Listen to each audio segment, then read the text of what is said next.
L'émission Bonjour Côte-du-Sud, une présentation d'Uniprix Santé, 79 de la Fabrique Montmagny. Uniprix Santé, là où le mot professionnalisme prend tout son sens. Un accueil toujours chaleureux et un service de proximité est accordé à notre précieuse clientèle. Entouré d'une équipe dynamique, notre priorité est de bien répondre à vos attentes et à vos besoins. Uniprix Santé vous offre aussi le service de livraison. Propriété de Daniel Lachance, au service de la communauté à l'aide de professionnels de la santé. Uniprix Santé, avenue de la Fabrique Montmagny, 248 55 95. Les Caisses Desjardins de Montmagny-Lillet, fiers partenaires de l'émission Bonjour Côte-du-Sud. Les Caisses Desjardins de Montmagny-Lillet, fiers partenaires de l'émission Bonjour Côte-du-Sud. Tous ensemble, nous contribuons à faire rayonner des milliers de jeunes. Desjardins, toujours là pour faire briller la jeunesse. Vendredi 12 juin 2020. Méfait sur le bateau La Chance 3 à Berthier-sur-Mer. Un nonagénaire de Saint-Pierre-de-la-Rivière-du-Sud arrêté pour avoir braqué une arme à feu. Incendie suspect à Saint-Aubert. Le lieutenant-gouverneur du Québec sollicité à ne pas sanctionner le projet de loi 61. La Ville de Montmagny poursuit sa procédure réglementaire concernant la conversion au DEL du réseau d'éclairage de rue. 2 conférences culturelles virtuelles en juin offertes par la Ville de Montmagny. Fermeture de route et travaux de nuit à la Pocatière. La Bibliothèque de Montmagny accueille Alexandre Rabelais. La maltraitance envers les personnes aînées est inacceptable. Agissons. Et l'adoption du projet de loi 61 bloqué. Tous les détails de ces nouvelles dans un instant.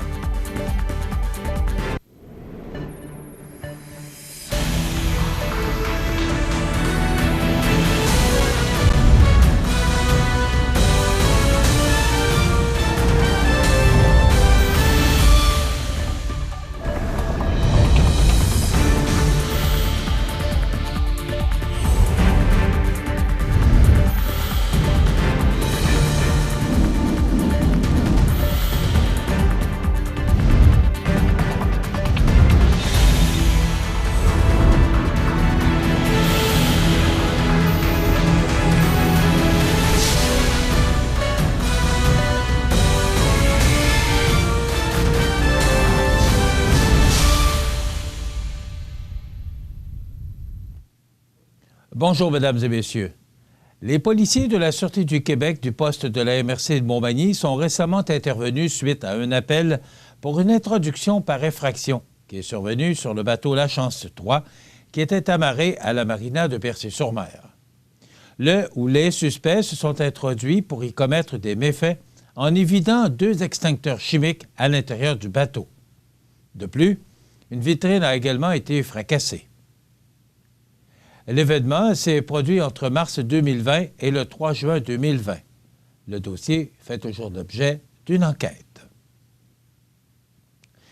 Le vendredi 5 juin dernier, les agents de la Sûreté du Québec du poste de la MRC de Montmagny ont procédé à l'arrestation d'un nonagénaire pour avoir braqué une arme à feu pour entreposage négligent d'armes à feu et usage négligent d'une arme à feu.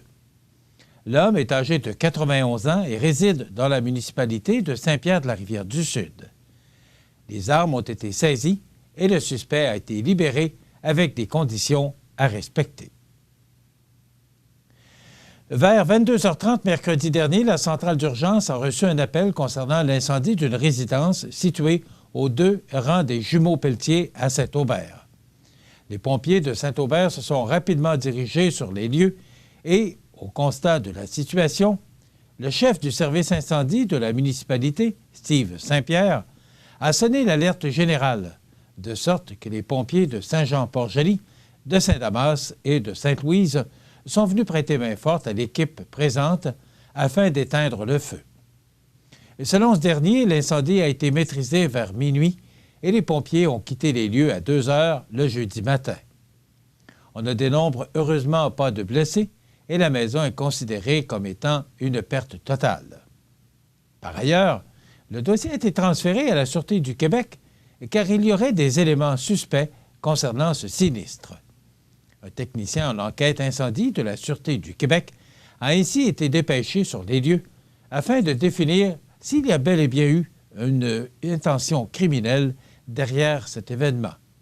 L'enquête se poursuit. La Fondation pour la défense des droits et libertés du peuple, par la voix de son président, Stéphane Blais, a mandaté le cabinet Guy Bertrand pour présenter une requête au lieutenant-gouverneur du Québec, l'honorable J. Michel Doyon, l'invitant à ne pas accorder la sanction royale au projet de loi 61 qui fait présentement l'objet d'un débat à l'Assemblée nationale. La requête a été déposée le mercredi 10 juin au bureau du lieutenant-gouverneur du Québec et le communiqué a été envoyé jeudi matin aux médias de la province de Québec. Dans la missive, l'un des responsables du mandat chez CGB, Maître Guy Bertrand, écrit « Sachez que nous sommes grandement préoccupés par les abus de pouvoir du gouvernement et par le sort qu'on a réservé à nos aînés et compatriotes québécois pendant la pandémie. » Dans cette requête, le FDLP plaide le caractère excessif, odieux, arbitraire et dictatorial du projet de loi 61 du gouvernement Legault. Selon le président de l'organisme, Stéphane Blais, cette façon de gouverner, où tous les pouvoirs seraient concentrés entre les mains d'un seul parti, qui pourrait diriger le Québec par décret pendant une période indéterminée, ne peut tenir que dans un système politique dictatorial. Toujours selon la requérante, ce genre de dictature que veut imposer le gouvernement aux citoyens et au peuple québécois est incompatible avec les principes de la démocratie et de la primauté du droit qui sont les fondements de la nation québécoise depuis toujours. Dans la conclusion de la requête, le bureau d'avocats affirme que même si, dans les faits, les pouvoirs législatifs et exécutifs sont exercés d'une part par les élus de l'Assemblée nationale et, d'autre part, par le premier ministre et son conseil des ministres, c'est le lieutenant-gouverneur qui incarne la pérennité de l'État. C'est donc, à ce titre, que la requérante demande, en vertu des pouvoirs qui sont accordés par la Constitution canadienne, que le lieutenant-gouverneur du Québec n'appose pas sa signature au projet de loi 61, tel qu'actuellement rédigé, au motif qu'il est incompatible avec les principes et les valeurs démocratiques des nations québécoises et canadiennes. En raison de la pandémie, plusieurs projets ont dû être mis sur pause pour respecter les directives de la santé publique, interdisant notamment la tenue de rassemblements intérieurs. On en parle après la pause. Toute l'équipe de la Clinique dentaire Montmagny, 63 boulevard Taché-Ouest, est heureuse d'informer sa clientèle que la Clinique dentaire sera ouverte tous les lundis soirs de l'été. La Clinique dentaire Montmagny, 63 Taché-Ouest, 418 248 21 75. On vous attend. Voici une plaque porte-clés des amputés de cœur. Quand vous utilisez une plaque porte-clés, vous protégez vos clés. Si vous les perdez, la personne qui les trouvera pourra appeler au numéro au dos de la plaque. Ou les déposer dans une boîte aux lettres. Puis, les amputés de guerre vous retourneront vos clés. Gratuitement! Commandez vos plaques porte-clés aujourd'hui à amputédeguerre.ca. Et améliorer la vie des personnes amputées comme moi. Merci.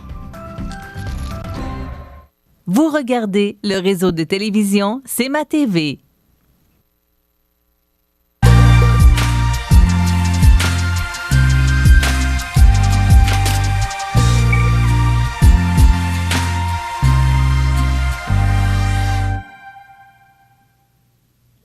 En raison de la pandémie, plusieurs projets ont dû être mis sur pause pour respecter les directives de la santé publique, interdisant notamment la tenue de rassemblements intérieurs.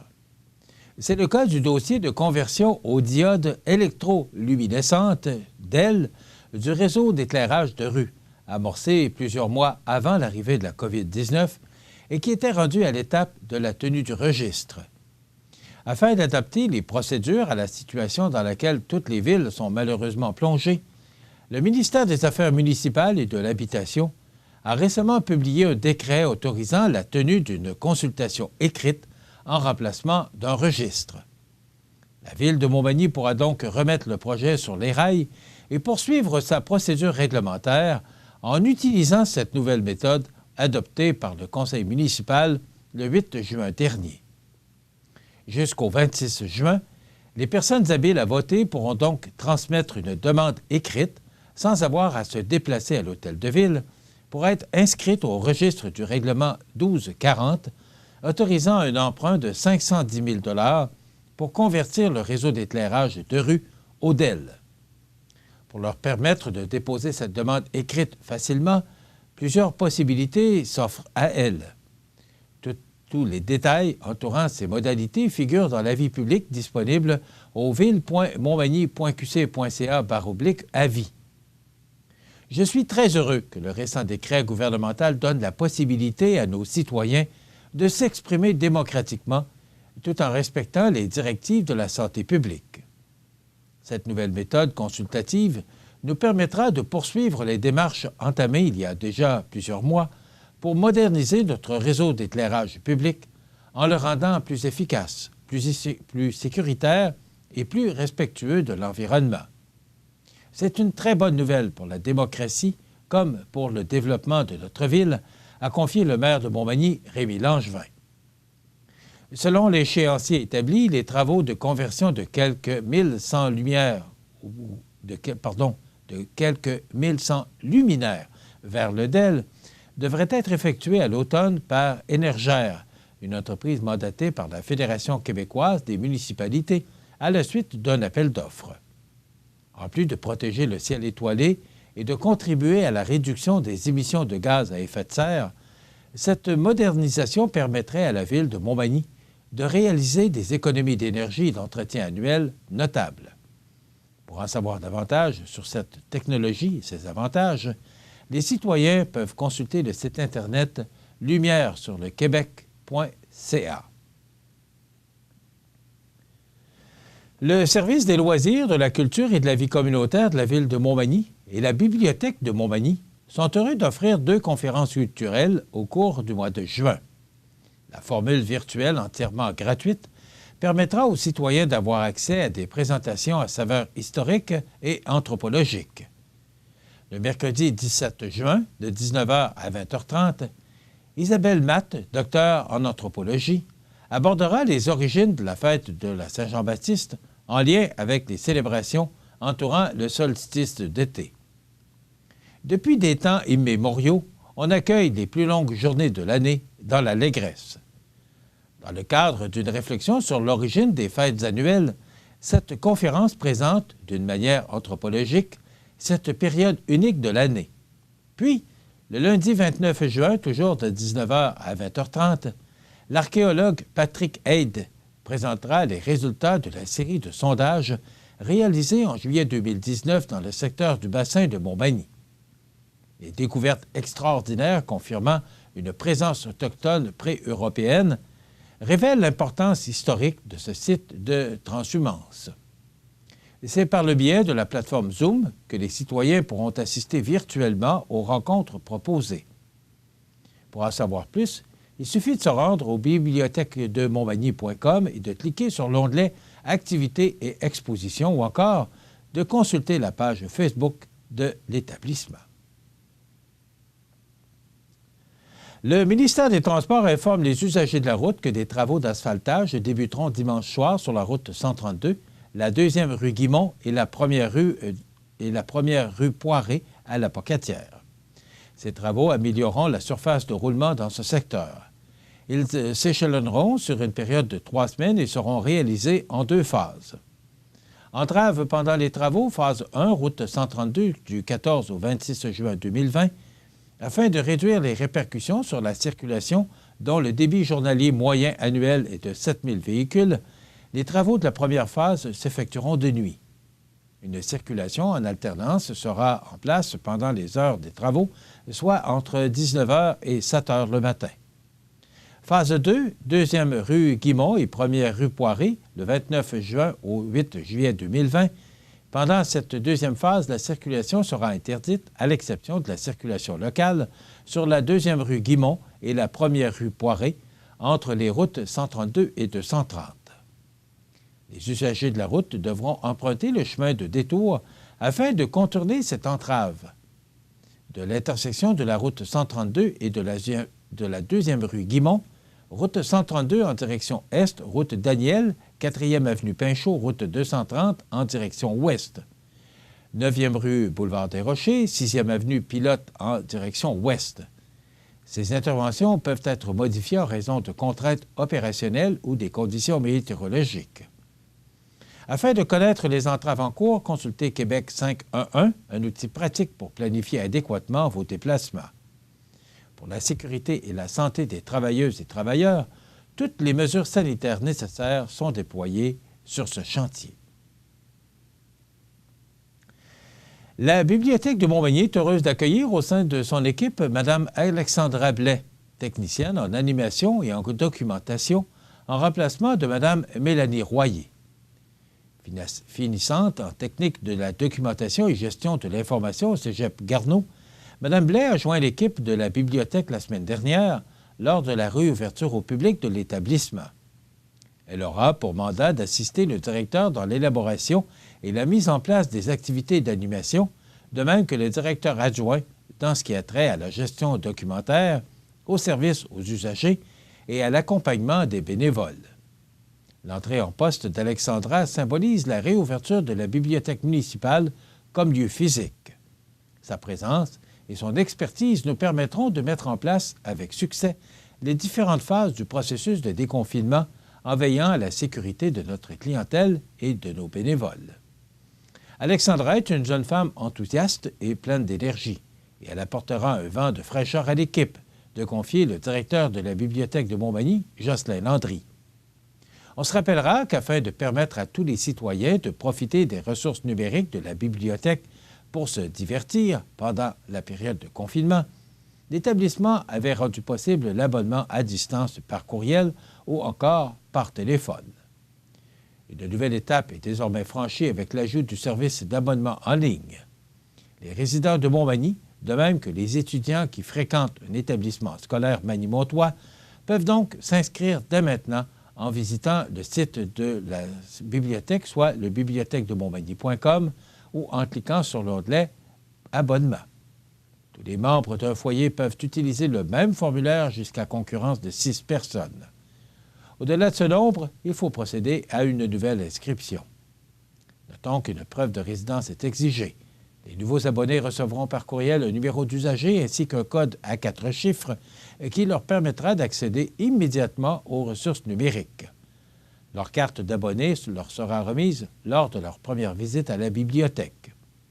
Offerte gratuitement 24 heures sur 24, 7 jours sur 7, pour autant qu'on ait une connexion Internet, les ressources numériques de la Bibliothèque de Montmagny, c'est près de 2500 livres électroniques, dont les nouveaux livres audio, des abonnements à des magazines populaires, quelques 1500 formations et l'outil de généalogie.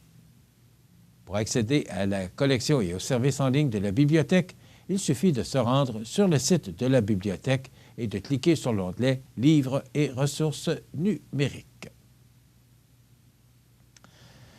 À l'occasion de la Journée mondiale de lutte contre la maltraitance des personnes aînées qui se tiendra le 15 juin prochain, la population est invitée à être solidaire en soulignant l'importance de lutter ensemble contre la maltraitance envers les personnes aînées. À cette occasion, en Chaudière-Appalaches, bien que la plupart des activités du 15 juin ont été annulées en raison du contexte actuel de la pandémie, il est important de prendre soin les uns des autres. À titre de voisins, proches, amis, membres de la famille, nous pouvons tous agir pour faire la différence et pour faire cesser une situation de maltraitance. Garder l'œil ouvert, être sensible aux signes et aux indices à observer et être à l'écoute. Aborder le sujet, en parler ouvertement avec la personne sans la brusquer. Attendre le bon moment, sécurité et respect. Valider et vérifier vos inquiétudes auprès de la personne. Demeurer ouvert, être à l'écoute sans jugement. Maintenir le contact et respecter le rythme de la personne. Croire la personne si elle se confie à vous et l'accompagner vers les services si elle le souhaite. La maltraitance envers les personnes aînées est inacceptable. N'hésitez pas à en parler. Vous croyez être en situation de maltraitance ou craignez qu'une personne aînée près de vous le soit, appelez la ligne Aide Abus Aînés au 1-888-489-2287. En terminant, à moins d'un retournement de dernière minute, le gouvernement Legault sera incapable d'accélérer la mise en chantier de 202 projets d'infrastructure cet été en raison des craintes de l'opposition sur les larges pouvoirs qui y seraient associés. Selon le Journal de Québec, les 3 partis d'opposition à Québec ont refusé de consentir à l'adoption du principe du projet de loi 61 jeudi, une étape qui est généralement une formalité au Salon Bleu. Le principe de ce projet de loi, c'est celui-ci. Accorder des pouvoirs extraordinaires au gouvernement, abusif selon plusieurs de nos chiens de garde institutionnels, a résumé le leader parlementaire de Québec solidaire, Gabriel Nadeau-Dubois, pour justifier son refus. Les positions du gouvernement et des oppositions sont si éloignées que le projet de loi n'a pratiquement aucune chance d'être adopté d'ici la fin de la session parlementaire, aujourd'hui, vendredi. Déposée la semaine dernière pour une adoption à toute vapeur, la pièce législative visait à accélérer la relance de l'économie québécoise, plombée par la pandémie de COVID-19, en plaçant 202 projets sur la voie rapide. Malgré une vingtaine d'amendements présentés en matinée, le président du Conseil du Trésor, Christian Dubé, n'a pas réussi à rassurer les partis d'opposition qui y voient une façon de contourner les règles de cette gestion. M. Dubé proposait notamment de remplacer l'article 50 qui permettait à Québec de contourner le processus d'appel d'offres par un autre qui aurait accordé une latitude similaire aux municipalités. Un autre amendement aurait aussi mis un terme à l'état d'urgence sanitaire le 1er octobre prochain, plutôt que de le prolonger indéfiniment comme prévu dans la première mouture. Pour le premier ministre François Legault, l'objectif était de ne pas perdre l'été 2020 en lançant rapidement les projets identifiés. S'il refuse de faire adopter la pièce législative sous bâillon ce printemps, la mesure n'est pas exclue l'automne prochain. Christian Dubé, lui, déplore que des chantiers soient retardés. Le projet de loi 61, souligne-t-il, aurait permis d'accélérer le processus d'expropriation, notamment pour la ligne bleue à Montréal. Un propriétaire n'aurait pu contester son expropriation, mais seulement le montant du dédommagement. Là, c'est gelé pour les 3-4 prochaines années, estime M. Dubé. De son côté, le critique libéral Gaétan Barrette répète depuis plusieurs jours que le projet de loi du gouvernement Legault n'est pas nécessaire pour accélérer la mise en chantier des infrastructures identifiées. La CAQ a besoin d'infrastructures pour son programme électoral, a-t-il raillé. Voilà ce qui complète notre bulletin d'actualité pour aujourd'hui. Si vous avez des nouvelles à nous transmettre, vous pouvez le faire en communiquant avec notre salle des nouvelles au 418-241-1313, poste 226. Ou encore, vous pouvez nous écrire à nouvelles@cmatv.ca.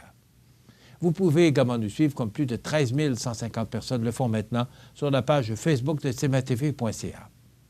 Vous êtes à l'antenne du réseau de télévision CMA-TV, le média le plus regardé et le plus suivi, ce qui le confirme, numéro 1 de l'information sur la Côte-du-Sud.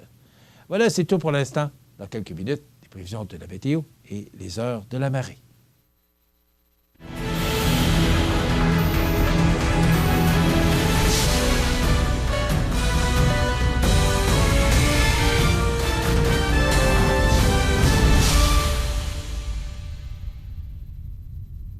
Les Caisses Desjardins de Montmagny-Lillet, fier partenaire de l'émission Bonjour Côte-du-Sud. Les partenaires suivants sont fiers de s'associer à cette portion de notre programmation. En 1833, un jeune de 20 ans eut une idée. Une petite idée qui allait devenir un grand projet. Aujourd'hui, le rêve d'Ozanam est devenu réalité. Au Québec, depuis 1848, la Société de Saint-Vincent-de-Paul est là pour aider lors des pires catastrophes. Et c'est au quotidien qu'elle fait toute la différence, en donnant nourriture, meubles et vêtements à ceux qui en ont vraiment besoin. Depuis 165 ans.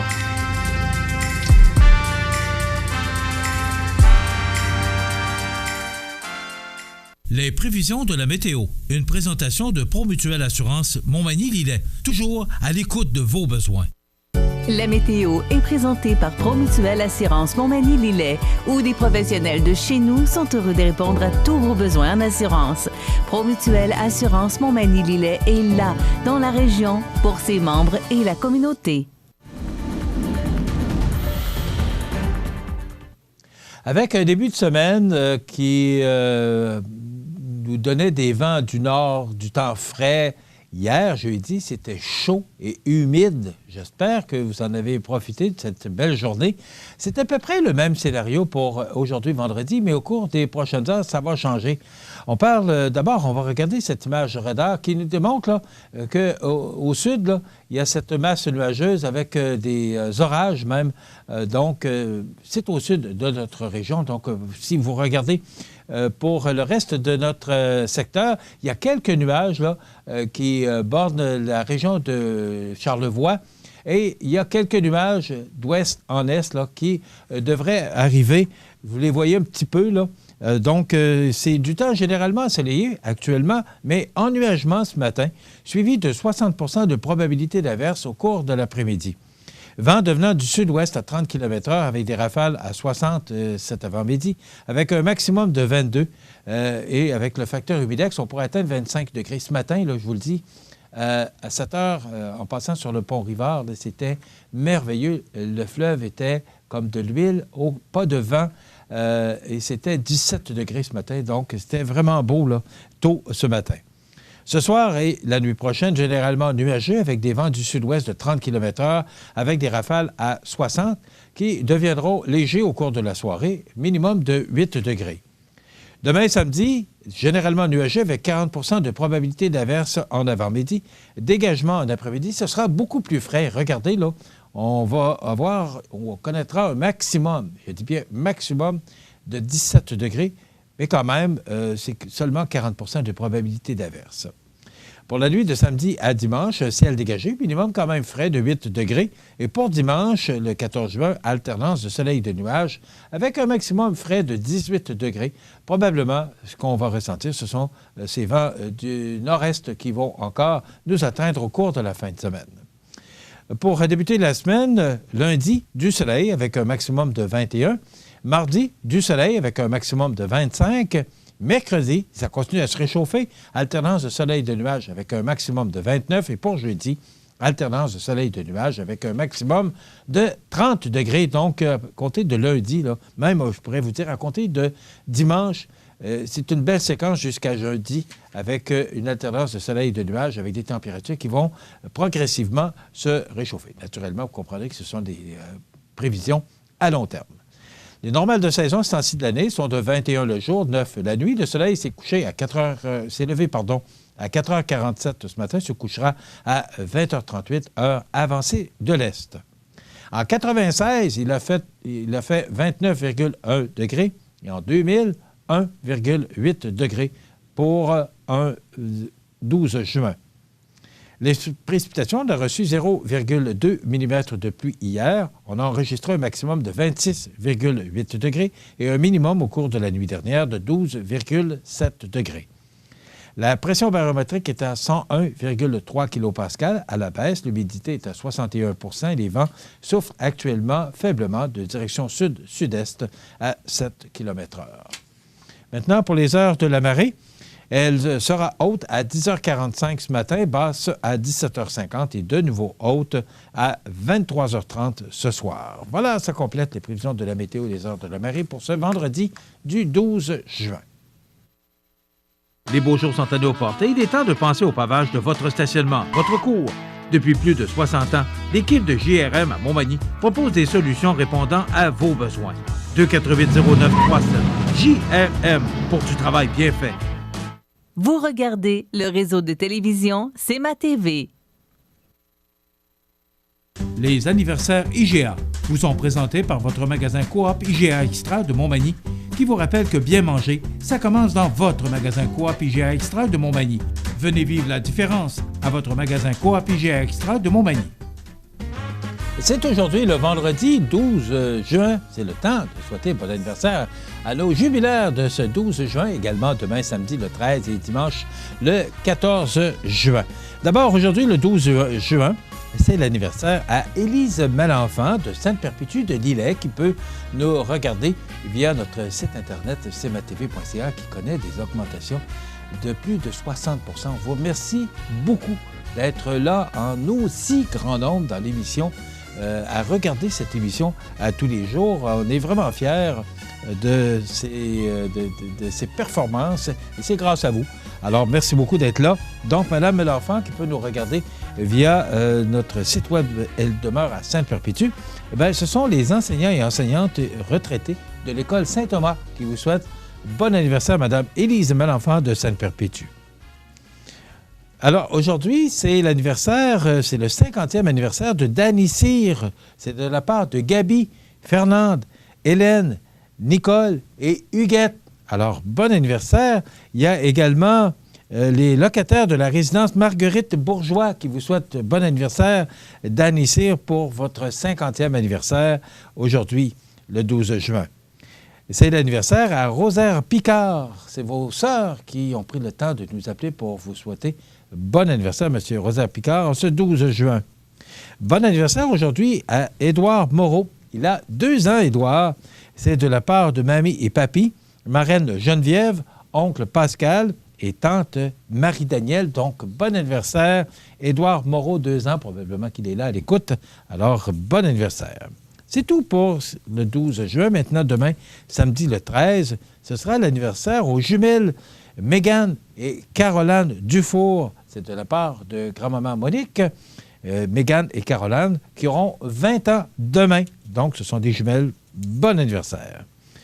Toujours demain, le 13 juin, ce sera l'anniversaire à Ginette Paquette de Lévis. Ginette Paquette, qui aura 65 ans. C'est de la part de votre belle-sœur, Denise Proulx. Alors, bon anniversaire, Ginette Paquette, demain, le 13 juin. Maintenant, pour dimanche le 14, ce sera l'anniversaire à Jeannette Fournier. C'est de la part de Roland. Bon anniversaire, Mme Jeannette Fournier. Dimanche, le 14 juin. Et enfin, le 14 juin, ce sera l'anniversaire à Mme Cécile Veilleux de la résidence Manoir Saint-Louis. Alors, vous savez, on souligne ça toujours d'une façon spéciale. Les gens qui soulignent, qui fêtent leur anniversaire à la résidence Manoir Saint-Louis, on a vu sur Facebook, sur la page Facebook de la résidence, des beaux gâteaux qu'on a offerts aux résidents. Alors, malgré cette situation un peu spéciale, on s'organise pour souligner votre anniversaire. Voilà. Alors, qui méritera aujourd'hui ce certificat cadeau de 25 $ offert par le magasin Coop IGA de Montmagny?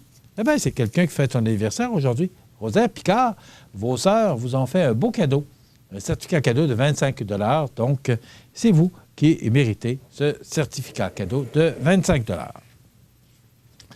Les Nations unies ont choisi le 12 juin depuis 2002 comme Journée mondiale contre le travail des enfants. Célébrée chaque année, la journée a pour but d'accroître la sensibilisation au cycle de pauvreté qui se crée quand les enfants doivent travailler, se privant ainsi de possibilités d'éducation. Le travail des enfants perpétue le cercle vicieux de la pauvreté car il empêche ceux-ci d'acquérir les compétences et l'éducation nécessaires pour améliorer leur avenir. Il constitue une violation de leurs droits fondamentaux inscrits dans la Convention des droits de l'enfant adoptée en 1989 et un frein considérable au développement durable. Malgré l'adoption de cette convention, le travail des enfants persiste encore aujourd'hui à différents niveaux partout à travers le monde. L'UNICEF estime qu'il y a 158 millions d'enfants de moins de 15 ans à travers le monde qui sont pris au piège par le travail. La grande majorité de ces enfants ont peu d'espoir d'obtenir une éducation ou se débarrasser du fardeau de l'analphabétisme qui compromet leur avenir. Les événements de ce 12 juin, l'aéroport international Jean-Lesage de Québec qui inaugure sa toute nouvelle aérogare. Les travaux ont coûté 66 millions de dollars et ont duré 18 mois dans le respect du budget et des échéanciers initiaux.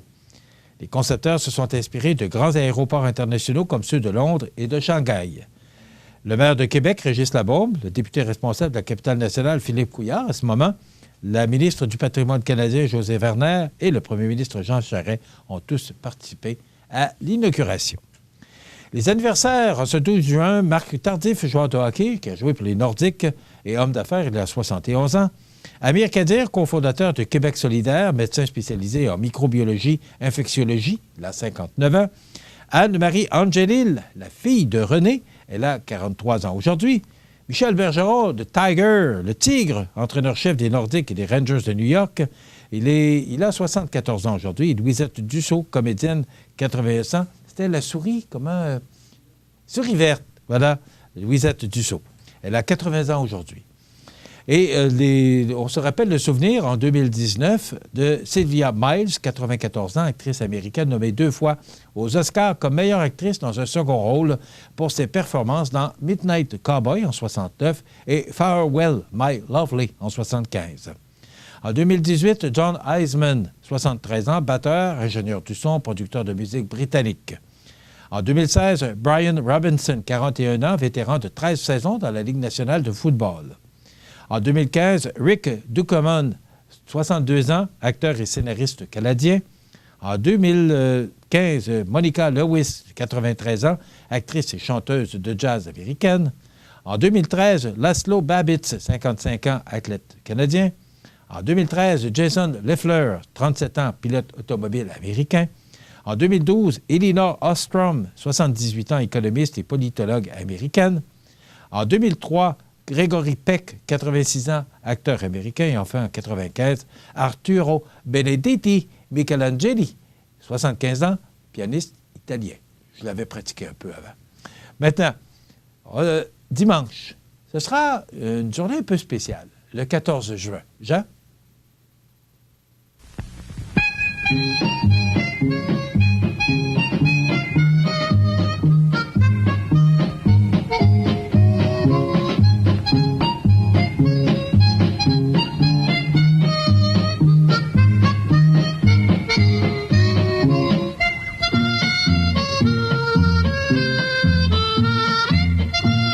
Le 14 juin 1985 marque la dernière émission originale de Bobino, après bien des pétards à la farine et beaucoup de poires à eau à la figure de Bobino. L'émission sera néanmoins diffusée en reprise jusqu'en 89. Et aussi, le 14 juin 87 marque la journée de l'ouverture de CFEL 102.1. Tout le monde se souvient de cette journée. Je rencontre encore des gens qui me racontent qu'ils avaient organisé un party pour être prêt avec le système de son pour qu'à midi, ils puissent entendre les premiers balbutiements de cette station de radio qui aura fait la joie de plusieurs pendant plus de 20 ans et qui remplacera le départ de la station CKBM le 19 août 1983. Peut-on oublier cette journée? Jamais je ne l'oublierai. Voilà. Maintenant, à venir, dans quelques instants, on vous propose une chronique prévention pro-mutuelle avec Guillaume Fortin. On va parler entre autres des feux de cuisson. Il y aura la nouvelle positive, les avis de décès et pour les abonnés du câble, souvenirs et nostalgie. Je vous souhaite une bonne émission. Desjardins et ses membres sont toujours là pour faire briller la jeunesse. Les jeunes ont des rêves, des ambitions, des projets et les Caisses Desjardins de Montmagny-Lillet sont fiers de les soutenir et de les faire rayonner. Desjardins, toujours là pour faire briller la jeunesse. Vous regardez le réseau de télévision C'est ma TV.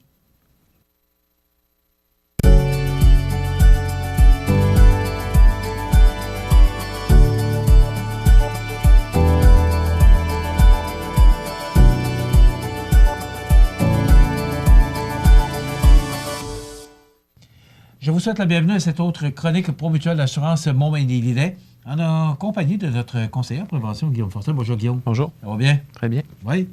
Guillaume, on parle aujourd'hui de feu de cuisson. Oui. C'est la première fois que j'entends parler de feu de cuisson. Non.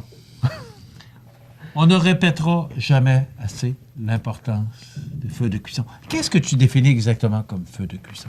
Feu de cuisson, c'est un feu qui va survenir dans une cuisine. Donc, ça peut arriver dans une cuisinière, ça peut arriver dans un four micro-ondes ou dans le four de notre cuisinière là, en tant que tel. Donc, réellement, quand on va faire à manger, c'est un incendie qui peut être causé par ça.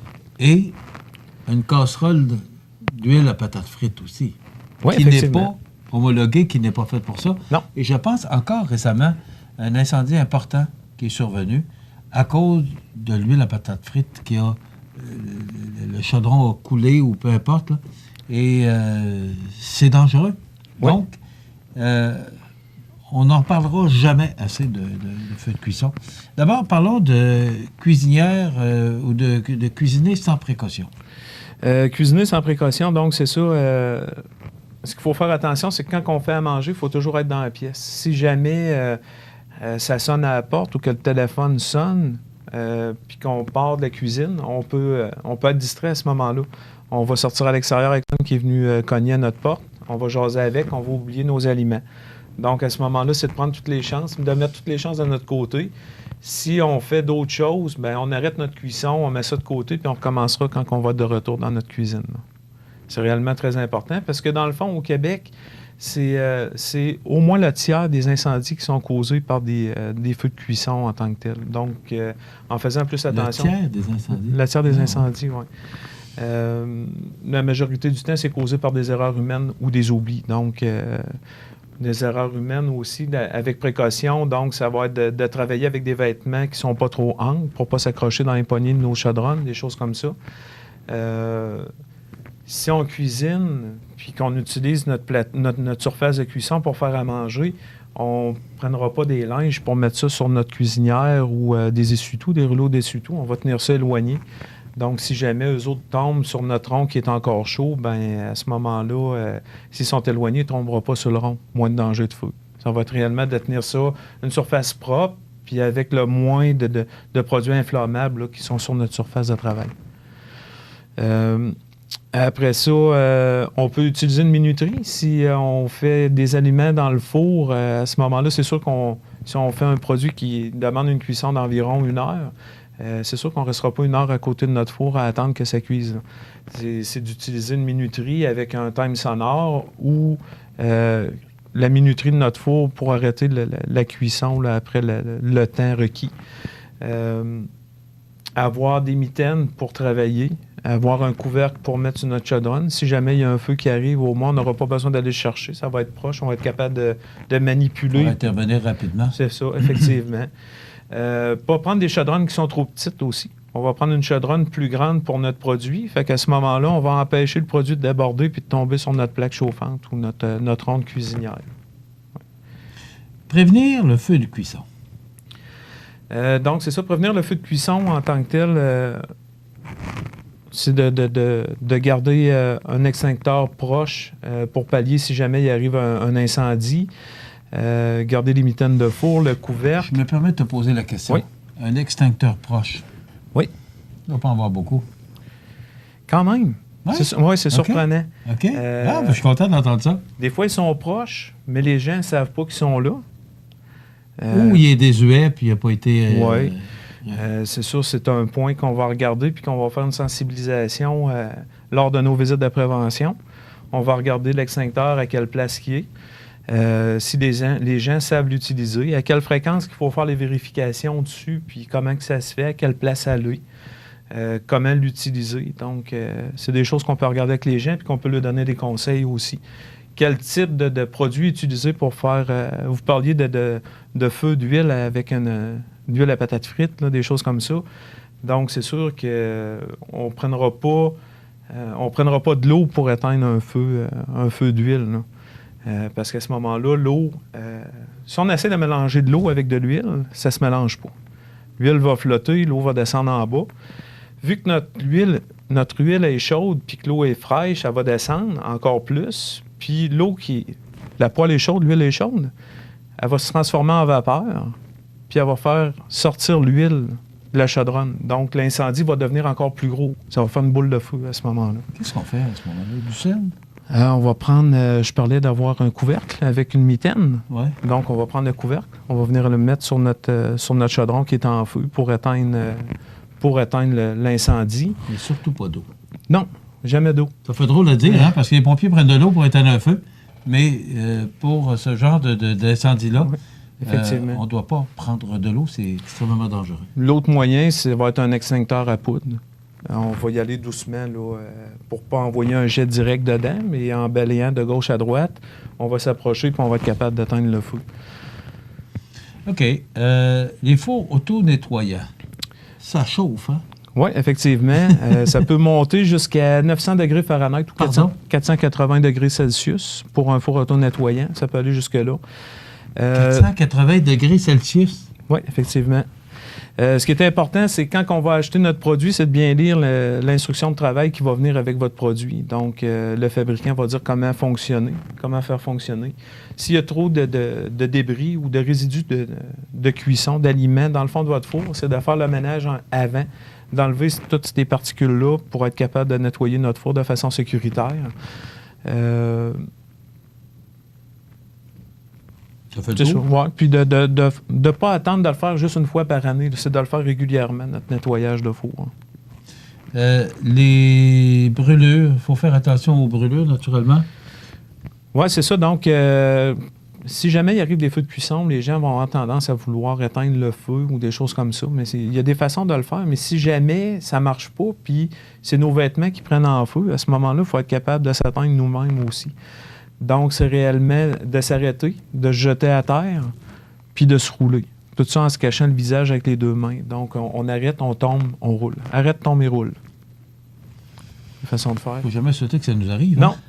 Les réchauds à fondu, avec le gaz, là, avec l'huile à fondu. Oui, c'est ça. Il va y avoir des réservoirs de brûleurs qu'on va pouvoir remplir avec un gaz, avec un liquide. Après ça, il va y avoir des petites perles aussi qui vont aller dans un autre type de brûleur. Ce qui est important, c'est de ne pas mélanger notre produit de combustion avec les récipients qui sont faits pour. Là. Si j'ai de la granule, je mets dans mon poêle à granule. L'autre, ça va être dans mon brûleur à liquide. Là. Ça, il n'y a pas de problème.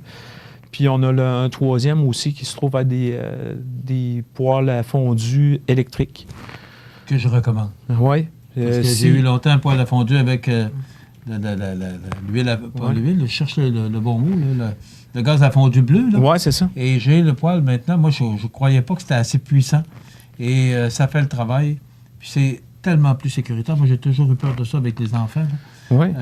Là, maintenant, il me semble que c'est très sécuritaire, c'est électrique, puis ça chauffe. Électrique aussi. Si jamais on utilise un poêle à fondu électrique, ça va d'attacher le câble. Peut-être notre câble électrique pour être sûr de ne pas s'enfarger dedans quand on va passer autour de la table. Donc, l'attacher après la pâte, à ce moment-là, c'est sûr qu'on va s'enfarger, mais la table va tasser au lieu d'amener le poêle avec nous puis d'avoir les liquides chauds sur nous. Si on prend des poêles avec un liquide... Des affaires qu'on pense pas, mais c'est vrai. Oui. Si jamais on prend un liquide, un poêle avec un brûleur liquide, à ce moment-là, toujours avoir 2 brûleurs. Parce qu'un brûleur qui est chaud, on n'ira pas le remplir avec notre liquide inflammable. Il pourra avoir à ce moment-là une combustion. Donc, on va prendre un autre brûleur froid. On va changer notre produit, puis on ne se promène pas avec un brûleur allumé. Pour avoir un dégât. Là. Donc, si le liquide coule, on va comprendre que le liquide est en flamme. Donc, ça va tomber... c'est de la flamme qui va tomber sur notre couvre-plancher. Et pas le poêle avec le brûleur directement sur la table de bois. Non, effectivement, ça prend une plaque de protection là, pour protéger notre table, entre autres, ou notre nappe qui est en dessous. Puis toujours utiliser, laisser brûler notre brûleur à la fin. Là. Même si on a fini de manger, on le laisse brûler. Quand on a fini, on met notre petit couvercle là, pour faire qu'il n'y a plus d'huile dedans, là, qu'il n'y a plus de gaz. Ben écoute, c'est très intéressant. Donc, cuisiner avec précaution, prévenir les feux de cuisson, le four auto-nettoyant, attention aux brûlures bien sûr, le réchaud à fondu, la friteuse.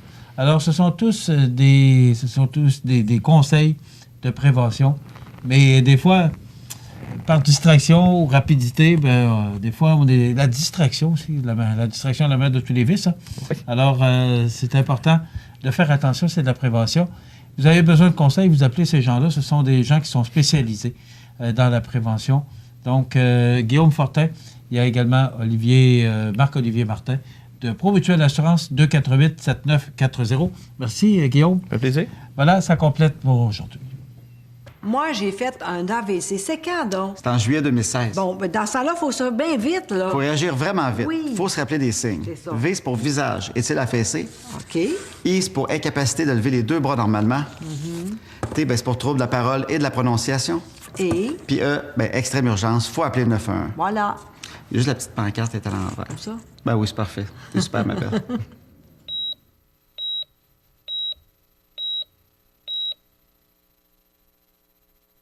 La nouvelle positive, présentée par Structurex, fabricant de poutrelles, murs et chevrons, 100 rue principale Saint-Pierre de la Rivière-du-Sud. Structurex, c'est un fabricant de structures à ossature de bois de tout genre pour construction de maisons, chalets, garages, agrandissements. Structurex est le seul fabricant à posséder une presse à chevrons dans la région. Structurex à Montmagny, 88 248 3999. Alors, la nouvelle positive de ce vendredi 12 juin, la Société de développement économique lance les nouveaux chèques cadeaux Montmagny. Partout au Québec, des mouvements de solidarité sont créés afin de soutenir les communautés. Le mot d'ordre, se serrer les coudes. Et c'est aussi vrai à Montmagny puisque plus que jamais, les commerçants comptent sur leurs citoyens pour être en mesure de remonter la pente après avoir été privés de revenus pendant presque 3 mois. Dans le cadre de sa campagne de sensibilisation, l'achat local, lancée au début d'avril, la Société de développement économique de Montmagny est heureuse d'offrir aux consommateurs les tout nouveaux chèques cadeaux Montmagny, échangeables dans tous les commerces et services de la ville. Les chèques cadeaux Montmagny sont disponibles en coupure de 10 $ ou de 25 auprès de la Société de développement.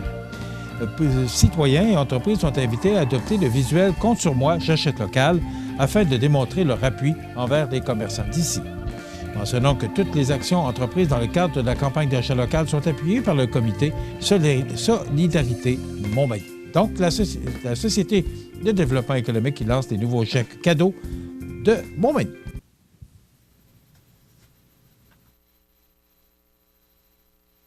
Vous regardez le réseau de télévision C'est ma TV.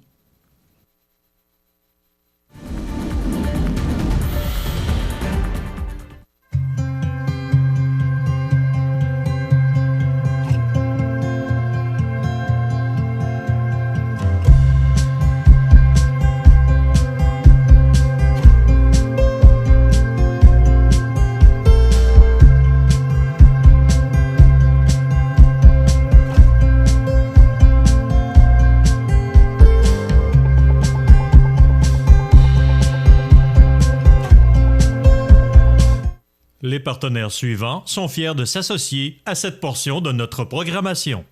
La baleine noire de l'Atlantique Nord se trouve dans les eaux peu profondes au large de la côte est du Canada. Tel un énorme filtre, ce gros cétacé utilise ses fanons pour capturer et manger de minuscules créatures marines. Durant les 500 dernières années, la chasse excessive de cette baleine l'a amenée aux portes de l'extinction. Aujourd'hui, elle fait encore face à des menaces, dont les collisions avec des navires et l'empêtrement dans des filets de pêche. C'est l'une des baleines les plus rares au Canada. Pour en savoir plus, ffdp.ca. Le Centre d'action bénévole offre une gamme de services diversifiés s'adressant aux proches aidants tels que des activités de soutien et de répit, ainsi que d'information et de formation. Tout d'abord, les rencontres individuelles offrent aux proches aidants le soutien nécessaire pour exprimer ce qu'ils vivent au quotidien. Ils prennent conscience de leurs propres besoins et trouvent les moyens accessibles et réalistes pour y répondre. Ce service peut être offert à domicile ou à l'organisme. Être proche aidante, c'est une chose pas facile parce qu'on est tellement dans notre bulle, dans ce qu'on a à faire puis ce qu'on vit, qu'on ne se rend pas compte qu'on a besoin d'aide. Mais il y a quelqu'un, à un moment donné, qui m'a parlé, c'est une travailleuse sociale, je me semble, à l'hôpital. Elle m'a dit, je pense que là, vous êtes rendu à un point, vous auriez peut-être besoin d'aide. Oui, mais j'en connais pas, là, je sais pas, tu sais comment ça fonctionne. Ben, elle dit, il y a le CAB, le Centre d'action bénévole, qui offre plusieurs services pour les personnes comme vous, les aidants, et les personnes comme monsieur. Pendant ce temps-là, ben moi, j'avais un petit peu de temps rien pour penser à moi.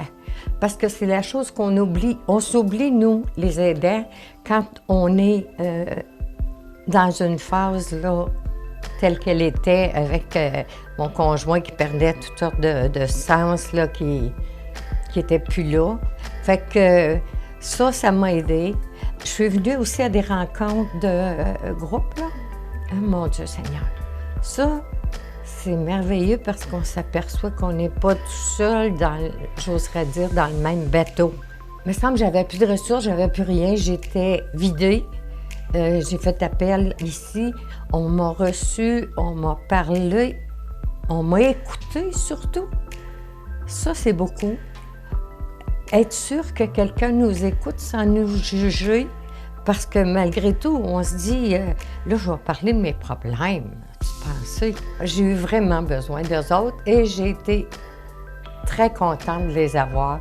Puis même après, Tu sais que si tu as besoin d'une oreille, t'appelles. Appelle, c'est important. Appelle.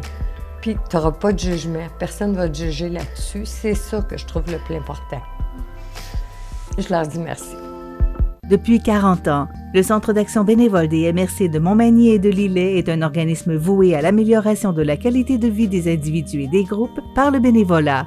Le Centre d'action bénévole valorise ceux et celles qui désirent s'impliquer, répond à des besoins par divers services à la collectivité en développant de nouveaux groupes de bénévolat et assure des services directement à notre communauté. Le Centre d'action bénévole des MRC de Montmagny et de Lillet, à Montmagny 248 72 42. Les rencontres de groupe mensuelles permettent aux proches aidants de se rencontrer pour briser leur isolement, pour partager leur vécu et s'offrir mutuellement un soutien. Lors de ces rencontres animées par une intervenante, un climat de respect et de confiance favorise les échanges et permet aux participants de développer des liens. Par ailleurs, des ateliers portant sur des thèmes spécifiques sont offerts de manière ponctuelle, notamment la prévention de l'épuisement, les techniques de déplacement sécuritaire et les moyens de prendre soin de soi. Pour terminer, des services de répit sont offerts afin de permettre aux proches aidants d'être libérés momentanément de leurs responsabilités auprès de leurs aidés. Les journées répit Mémorisation en sont un excellent exemple puisque le proche aidant peut profiter d'une journée de répit alors que l'aidé participe à des activités supervisées par une intervenante et réalisées à l'extérieur du domicile. Vous regardez le réseau de télévision C'est ma TV. La résidence funéraire Boulanger vous propose une gamme complète de services personnalisés afin de répondre à tous vos besoins en matière de funérailles. Nous vous fournissons des installations et des services innovants qui répondent aux besoins en évolution des familles d'aujourd'hui. Nous prenons soin de tout afin que vous puissiez vous concentrer sur ce qui est le plus important, votre famille, vos amis et vous-même. Salon funéraire complètement rénové pour votre plus grand confort, grand stationnement, facilité d'accès. La résidence funéraire Boulanger, pour bien faire dans la dignité. Le réseau de télévision C'est ma TV vous présente les avis de décès.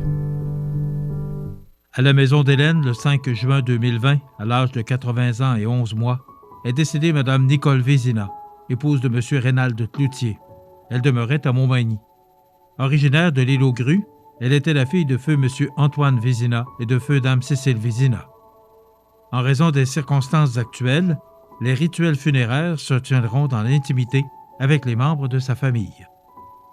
La famille désire remercier la Dr Boulanger du département d'oncologie et le Dr Bergeron, ainsi que l'infirmière Manon Comeau des soins à domicile du CLSC de Montmagny pour les bons soins prodigués.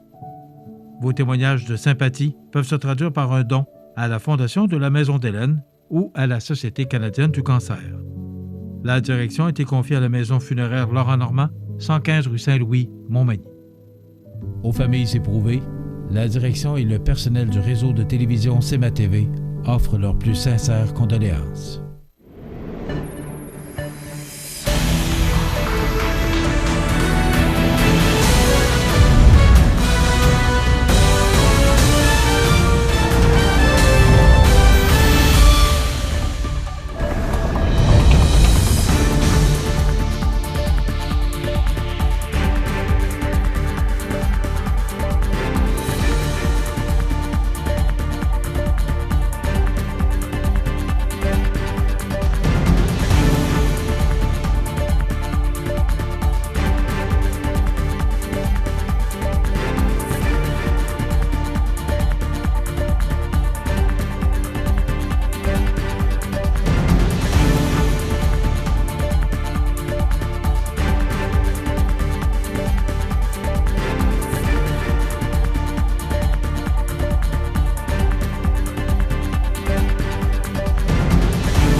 L'activité physique diminue la tension.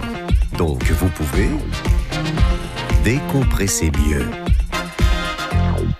Tout va tellement mieux quand on bouge.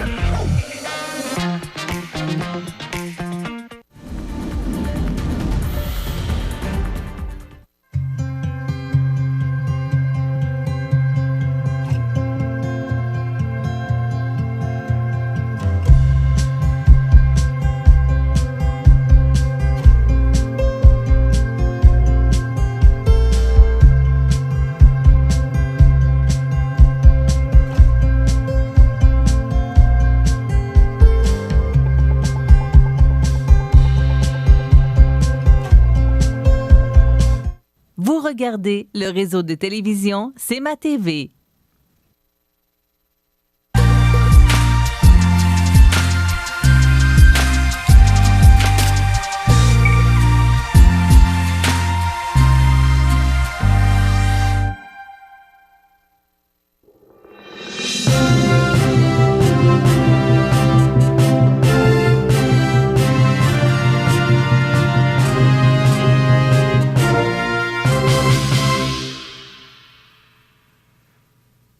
Alors voilà, dans l'actualité maintenant, méfait sur le bateau La Chance 3, mon ami José, à Berthier-sur-Mer, et c'est vraiment malfaisant, là.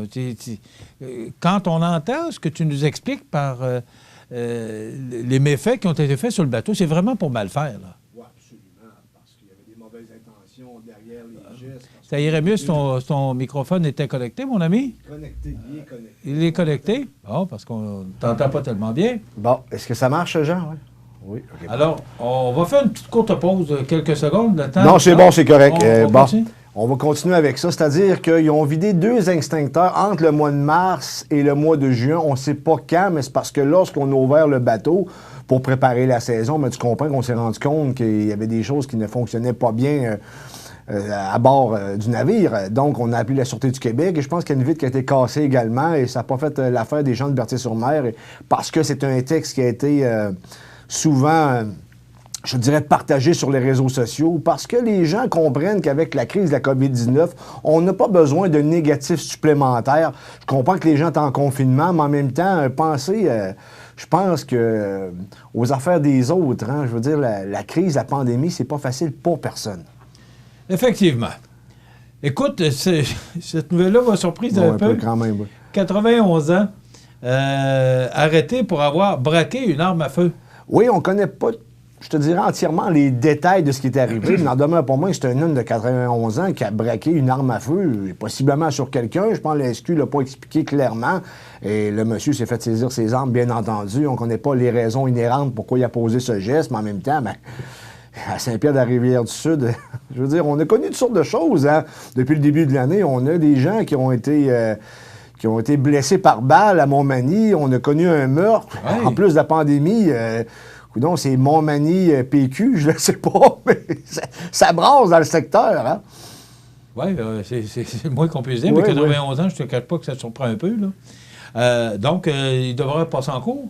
Oui, il n'a comme pas le choix, là, parce que c'est un geste criminel, on s'entend là-dessus, mais en même temps, monsieur à 91 ans, on va voir, je ne suis pas dans le secret des dieux de ce qui va arriver, mais nous verrons bien par la suite. OK. Incendie suspect à Saint-Aubert, tu t'es rendu sur place? Oui, c'est arrivé mercredi vers 10h30. Ça s'est terminé vers minuit, c'est-à-dire que les pompiers de Saint-Aubert, aidés des services de pompiers limitrophes, ont réussi à maîtriser l'incendie qui est arrivé aux 2 rangs des jumeaux Pelletier à Saint-Aubert. Pour ceux qui ne savent pas, Saint-Aubert, c'est juste en haut de Saint-Jean-Port-Joli. Et il y avait des indices, je te dirais, suspects, de sorte que le chef de pompiers, M. Steve Saint-Pierre, a déplacé, je te dirais, a donné le dossier à la Sûreté du Québec afin que celle-ci enquête. Et là, on est encore dans le processus d'enquête à savoir si effectivement on va porter des accusations criminelles, mais on n'en sait pas plus pour l'instant. Mais ce que je peux dire, c'est qu'il n'y a pas de blessés d'un, et deux, on ne connaît pas encore la nature ou l'origine de l'incendie. Et pour la suite, c'est une perte totale. Ça, c'est sûr et certain. Ça a brassé dans l'actualité cette semaine. Hein? Oui, effectivement, oui. D'ailleurs, à l'Assemblée nationale, ça a brassé hier aussi. Pardon? D'ailleurs, à l'Assemblée nationale, ça a brassé hier, le projet de loi 61 qui n'a pas passé du tout. Et moi, je ne serais pas surpris qu'on fasse appel au bâillon, là, sincèrement. Là. Bon, explique-nous un peu comment ça fonctionne, parce qu'on a un peu de temps devant nous. Là, le premier ministre Legault a dit non, on n'ira pas sous bâillon. Puis là, les partis d'opposition, eux, ne veulent pas signer. Exact. Bien, qu'ils ne veulent pas signer ou qu'ils veulent signer, ça ne change rien. Si le premier ministre impose le bâillon, alors ça donne quoi d'avoir des partis d'opposition? Non, ça dépend. C'est parce que le contexte est que la CAQ est majoritaire. De sorte que j'ai peut-être pas fini ma question. Ouais, ça donne quoi d'avoir de l'opposition quand on a un parti au pouvoir qui a les pleins pouvoirs? Bien, ça fait partie du débat démocratique, Michel, parce qu'en même temps, pour l'opinion publique, c'est mieux lorsque les partis d'opposition sont en accord avec les amendements ou le projet de loi, parce qu'on a emmené des amendements au projet de loi 61, mais là, il n'y a pas un parti d'opposition qui a accepté ça. Là, il va y avoir d'autres tractations, et le premier ministre Legault a bel et bien dit qu'il ne voulait pas faire appel au bâillon, mais en même temps, je sais qu'on a prolongé un peu les séances à l'Assemblée nationale, mais d'après moi, il va l'utiliser. Je ne verrai pas pourquoi, mais c'est un projet de loi qui ne passe réellement pas comme une lettre à la poste, parce qu'il y a beaucoup d'opposition, non seulement dans nos partis d'opposition, mais énormément sur les réseaux sociaux et dans la population, parce que les gens, on dirait, qui ont perdu un peu confiance en la manière de gérer du premier ministre Legault. C'est-à-dire que la majorité est encore derrière le premier ministre Legault, mais il y a de plus en plus de personnes, il y a de plus en plus d'individus qui remettent en question certains gestes que le gouvernement en place a fait, notamment en ce qui concerne surtout la gestion de la pandémie de la COVID-19. Puis ça, on discute souvent avec les chiffres. Puis je te dirais que présentement, la population est divisée en deux. Il y en a qui veulent accélérer le déconfinement, il y en a d'autres que non. Il y en a qui croient mordicus aux chiffres du gouvernement. Il y en a de plus en plus qui ne croient pas, qui mettent en doute les gestes passés du gouvernement. Donc, on va voir ce que ça va donner au fil du temps, mais j'ai rarement vu la société, je pense, planétaire, mais notamment au Québec, ça bouillonne, Michel, ça bouillonne réellement, et c'est la première fois que je vois énormément de personnes poser des questions concernant la gestion de la pandémie par le gouvernement, malgré les sondages favorables envers Legault. Bon, par rapport à ce projet de loi, est-ce que au niveau de l'état d'urgence, est-ce que dans les amendements, parce que le bâtonnier disait qu'on ne peut pas déclarer l'état d'urgence pendant 2 ans, c'est aux 10 jours ou aux 30 jours. Là, est-ce qu'il y a un amendement là-dessus? Ils ont voulu le descendre à 6 mois, mais ça n'a pas passé non plus. Et la ministre McCann, qui est la ministre de la Santé, a parlé que ça va prendre un vaccin pour sortir de l'état sanitaire d'urgence. Mais en même temps, c'est parce que les chiffres démontrent que la pandémie ou l'épidémie est en train de descendre, comme je l'ai expliqué 1000 fois en ondes. Une épidémie, ça monte, ça se stabilise et ça redescend. Ça fait un peu comme une cloche. Et là, on est en descente. L'aplatir qu'on dit? Non, pas l'aplatir. On voulait l'aplatir au début pour ménager le système de santé. C'est pour ça. Mais là, présentement, ça fait ça quand même. Ça fait une cloche, en réalité. Là, on est en descente, on est réellement en descente. Tu regardes dans la MRC de Montmagny, on est encore à 7 cas. Les 7 cas sont tous rétablis. Je veux dire, il y a des questions qui se posent parce que là, ce qu'on est en train de refaire sortir ou de faire sortir, je te dirais, c'est est-ce que les dommages collatéraux, parce qu'on va les calculer ensuite, vont excéder les morts qu'on a connus en lien avec la COVID-19? Parce que tu sais que 80-90% des cas viennent des CHSLD et 91,8% des cas, c'est des gens de 70 ans et plus. Il y a des questions qui méritent d'être posées. Est-ce que tu penses que ça va passer aujourd'hui? Non. J'en doute fortement, mais je m'attends que... Et là, c'est parce que ça serait remis à l'automne, ce qu'on nous disait? Oui, bien, si c'est remis à l'automne, on ne peut pas étirer l'état d'urgence pendant 2 ans. Écoute, il va y avoir des tractations. Merci, José, aux nouvelles, pour notre salle des nouvelles. Merci à Jean Carbonneau de la réalisation. Merci à tous nos chroniqueurs, collaborateurs de notre émission. Merci à vous d'être aussi nombreux à nous regarder tous les jours. On se donne rendez-vous lundi. Desjardins et ses membres sont toujours là pour faire briller la jeunesse. Les jeunes ont des rêves, des ambitions, des projets. Et les caisses Desjardins de Montmagny-Lillet sont fiers de les soutenir et de les faire rayonner. Desjardins, toujours là pour faire briller la jeunesse. L'émission Bonjour Côte-du-Sud, une présentation d'Uniprix Santé, 79 de la Fabrique Montmagny. Au service de la communauté, 88 248 55 95.